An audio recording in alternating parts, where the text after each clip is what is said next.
సాధారణంగా పూలతో దేవుడిని కొలుస్తారు. కానీ తెలంగాణలో మాత్రం పూలనే పూజిస్తారు. బతుకమ్మగా ఆరాధిస్తున్నారు. ఆ బతుకమ్మ సంబురాలు ఇప్పుడు తెలంగాణ సరిహద్దులు దాటి ప్రపంచ దేశాలకు విస్తరించాయి. ప్రపంచ దేశాల్లో ఉండే తెలంగాణ ప్రజలు పూల పండుగను సెలబ్రేట్ చేసుకుంటున్నారు. అందులో భాగంగా దుబాయ్లో ఇవాళ బతుకమ్మ సంబరాలు జరగనున్నాయి. లెవెల్ నెక్స్ట్ గోల్డ్ ఈవెంట్స్ అలాగే గల్ఫ్ తెలంగాణ సంయుక్త ఆధ్వర్యంలో బతుకమ్మ వేడుకలను నిర్వహిస్తున్నారు. ఈ కార్యక్రమానికి తెలంగాణ మంత్రి జూపల్లి కృష్ణారావు, ప్రభుత్వ విప్ ఆది శ్రీనివాస్ పాల్గొన్నారు. బతుకమ్మ పండుగ మహిళా శక్తిని చాటుతాయని మంత్రి జూపల్లి కృష్ణారావు అన్నారు. బతుకమ్మ వేడుకలు తెలంగాణ సంస్కృతికి అద్దం పడతాయన్నారు. తెలంగాణ ఉద్యమాన్ని సంఘటిత శక్తిగా మార్చేందుకు బతుకమ్మ వేడుకలు ప్రత్యేక పాత్ర పోషించాయని చెబుతున్న మంత్రి జూపల్లితో మా ప్రతినిధి Suma face to face. Telangana పూల పండుగ దేశవ్యాప్తంగా అన్ని దేశాల్లో కూడా ఈ పూల పండుగ జరుగుతుంది. అంటే ఒకప్పుడు తెలంగాణకు మాత్రమే ఈ పూల పండుగ పరిమితం. ఇప్పుడు దేశ విదేశాల్లో ఈ పూల పండుగని చాలా గ్రాండ్గా సెలబ్రేట్ చేసుకుంటున్నారు. ప్రజెంట్ నేను దుబాయ్లో ఉన్నాను. ఎవ్రీ ఇయర్ కూడా దుబాయ్లో తెలంగాణ పూల పండుగని చాలా గ్రాండ్గా సెలబ్రేట్ చేస్తున్నారు. మన సంస్కృతి దేశ విదేశాలు దాటుతుంది. And present level next events gulf Telangana ఆధ్వర్యంలో మరి కాసేపట్లో ఈ పూల పండుగ స్టార్ట్ కాబోతుంది. Telangana tourism and culture minister Jupally Krishnarao గారు మనతో పాటు ఉన్నారు. ఈ కార్యక్రమానికి అటెండ్ అయ్యారు. జూపల్లి గారితో మాట్లాడదాం. జూపల్లి గారు నమస్తే అండి. నమస్తే. గల్ఫ్ లో ఉన్నాం మనం. ప్రెసెంట్ బతుకమ్మను తెలంగాణలో ఇండియా సెలబ్రేట్ చేసుకున్నాం. ఈ రోజు మనం దుబాయ్ లో సెలబ్రేట్ చేస్తున్నాం మన పూల పండుగని. మీకు ఎట్లా అనిపిస్తుంది? గొప్ప అనుభూతి.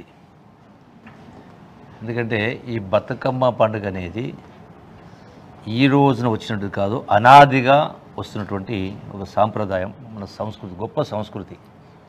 ఎందుకంటే పూలను దేవుణ్ణి ఆరాధించడం కోసం పూలను వాడతాం, కానీ బతుకమ్మ పండుగలో పూలనే ఆరాధిస్తాం. రకరకాల పూలు, ఒక ప్రకృతి సంపద. ముఖ్యంగా వర్షాకాలం పూర్తిగా వర్షాకాలం మధ్యలో గుట్టల్లో, కొండల్లో, కోనల్లో, చెరువుల్లో, కుంటల్లో అంటే వచ్చినటువంటి యొక్క వివిధ రకాల పూలను కూడా అన్నిటిని కూడా కలెక్ట్ చేసి ఆ పూలను మొత్తాన్ని కూడా ఒక శిఖరం మాదిరిగా, క్యూబ్ మాదిరిగా ఒక పేర్చే కార్యక్రమం చేసి దాన్ని పూజించే కార్యక్రమం చేస్తాం. బతుకమ్మ ద్వారా యావత్ తెలంగాణ రాష్ట్రం తీసుకుంటే తెలంగాణ రాష్ట్రంలో 4 కోట్ల ప్రజానికం ఉంది. 4 కోట్లలో 2 కోట్ల మంది మహిళా శక్తి, నారీ శక్తి ఉన్నది. సో ఈ 2 కోట్ల మంది గ్రామాలలో, మండలాల్లో, పట్టణాల్లో ప్రపంచవ్యాప్తంగా సెలబ్రేట్ చేసుకుంటాం. సంఘటిత శక్తి. ఈ యొక్క సెలబ్రేషన్ ద్వారా మన యొక్క సంస్కృతి సాంప్రదాయం అవుతుందో అనాదిగా వస్తుందో దాన్ని మనం కాపాడుకోవాల్సినటువంటి బాధ్యత యావత్ ప్రజలందరిపైన, ముఖ్యంగా మన తెలుగువారు యొక్క సంపద మనం కాపాడుకోవాల్సిన అవసరం ఉంది. జూపల్లి గారు, మీది వ్యవసాయ కుటుంబ నేపథ్యం. మీ చిన్నతనంలో బతుకమ్మను ఎట్లా సెలబ్రేట్ చేసుకునే వాళ్ళు? అప్పటికి ఇప్పటికి తేడా అండి? ఆ రోజుల్లో మేము కూడా తెచ్చేవాడిని. ఆ జొన్న చెరువులో పోయి ఆ బంతిపూలు తేవడం, చామంతి పూలు, అట్లాగే ఆ నీటి వాటర్ బాడీస్ ఉన్నటువంటి ఆ తామర పూలు, అంటే రకరకాల పండ్లు తీసుకొచ్చి, అట్లాగే మామిడాకులు కూడా తీసుకొచ్చి అన్ని పేర్చే కానీ మా ఇంట్లో అమ్మకు, చెల్లెలకు మనకు అందించేవాళ్ళం. తెలంగాణ రాష్ట్ర ఉద్యమంలో కూడా ఈ బతుకమ్మ పండుగ అనేది ఒక ప్రత్యేక పాత్రను పోషించింది. అంటే తెలంగాణ ఉద్యమాన్ని ఒక సంఘటిత శక్తిగా మార్చడం కోసం ఈ బతుకమ్మ పండుగ కూడా పనికొచ్చింది. సో ఈ పరంపర కొనసాగాల్సిన అవసరం ఉంది. అందరిని కూడా, మహిళా లోకానికి నేను విజ్ఞప్తి చేస్తూ ఉన్నా, మరొకసారి మీ ద్వారా, మీ టీవీ ద్వారా కూడా. ఎందుకంటే ఎట్లయితే బతుకమ్మ పండుగ చేస్తున్నప్పుడు, ఆటపాట ఆడుతున్నప్పుడు ఏ సంతృప్తి, ఆనందాన్ని ఇస్తుందో, ఒక ఆహ్లాదకరమైన వాతావరణం ఏర్పడుతుందో, మన తెలంగాణ రాష్ట్రంలో అయినా, తెలుగు రాష్ట్రాలు అయినా, ప్రపంచంలో అయినా అది గొప్ప పురాతనమైనటువంటి కట్టడాలు ఉన్నాయి, వారసత్వ సంపద ఉన్నది, హెరిటేజ్ బిల్డింగ్స్ ఉన్నాయి, ప్రకృతి సౌందర్యాలు ఉన్నాయి, నీటి వనరులు ఉన్నాయి, పెద్ద పెద్ద జలాశయాలు ఉన్నాయి, అట్లాగే గొప్ప అటవీ సంపద ఉంది. If take like Narmada forest. So వీటన్నిటిని కూడా చూసి తరించాల్సిన అవసరం ఉంది, చూసి ఆహ్లాదాన్ని పొందాల్సిన అవసరం ఉంది.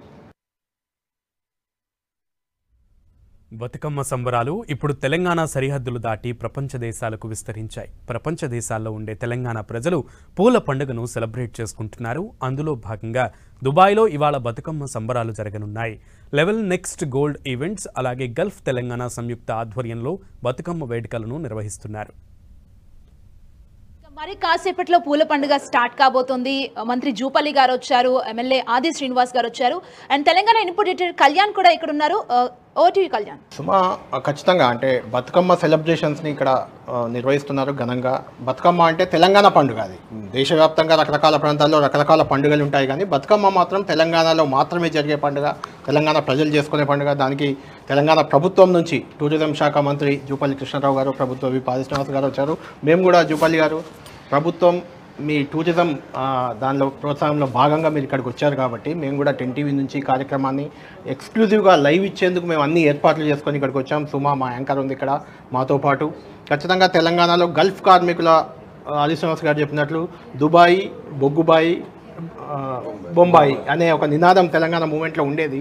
అది పోయి అందరూ అక్కడే మన దగ్గరే ఉండాలి, తెలంగాణ బాగుపడాలని మనం అనుకుందాం. గల్ఫ్ కార్మికులకు కూడా మీరు చెప్పినట్లు నిజంగానే ఆ గల్ఫ్ పాలసీ అనేది ఒకటి చాలా ఇంపార్టెంట్ పాలసీ. నాకు తెలుసు ఇక్కడ ఉన్న చాలామంది కార్మికులు కూడా ఎప్పటి నుంచో డిమాండ్ చేస్తున్నారు. అప్పుడున్న ప్రభుత్వాన్ని కూడా చాలాసార్లు కోరారు. మీరు కొంచెం ఏదో ముందడుగైతే వేశారు, అది పక్కాగా అమల్లోకి రావాలి. ఇక్కడ ఉన్న గల్ఫ్ కార్మికులందరికీ అది భరోసాగా ఉండాలి. అంటే తెలంగాణలో ఉన్న ప్రజలకు రకరకాల స్కీమ్స్ ఉన్నాయి, భరోసా ఇస్తున్న స్కీమ్స్ చాలా ఉన్నాయి, కానీ గల్ఫ్ కార్మికులకు కూడా ఒక భరోసా కావాలి.